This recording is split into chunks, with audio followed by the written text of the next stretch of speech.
मेरो साथीहरू त सुन्नुपर्ने मेरो मुखबाट सुन्नुपर्ने सबै सुनिसकेको अब के नयाँ भन्छ त सापकोटाले भन्ने टाइपको क्या हुन्छ नि मलाई याद छ अब क्लास 6 मा हुँदा केटाहरूले पिकनिक जाँदा ल सापकोटा ल बस्दा गफ सुना यहाँ बस्दा हँसा भन्थ्यो क्या दाइ पनि स्टोरी टेलर हो एक उनीहरूले चाहिँ हँसा ल सापकोटा बसेर हँसा त्यो हिसाबमा अपशब्द फुस्केको मलाई थाहा हुँदैन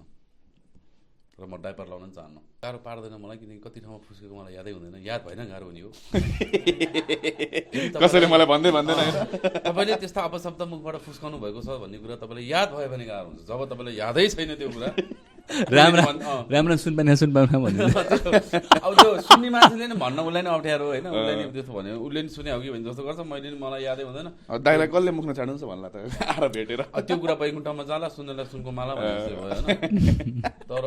केटाहरूसँग बसेको छ भने चाहिँ त्यहाँ चाहिँ हार्डकोर जोक मजा आउँछ क्या मेरो चाहिँ फेभरेट केटाहरूसँग बसेर जोक गर्ने त्यहाँ चाहिँ त्यो लिमिटलेस हुन्छ नि कुरा अनि त्यहाँ चाहिँ कस्तो अन्त कहीँ गर्न नमिल्ने कुराहरू चाहिँ केटाहरू बसेर गर्न मिल्छ जज पनि गर्दैनन् केटाहरूले किनकि आधी त केटाहरूले कुरा नि बुझ्दैनन् आधी हाँसिरहेको हुन्छन् आधी सुनिरहेको हुँदैन केटाहरू नि त हो आम साथी त हो मेरो केटाहरूले मेरो कुरै सुन्न छोडिसकेको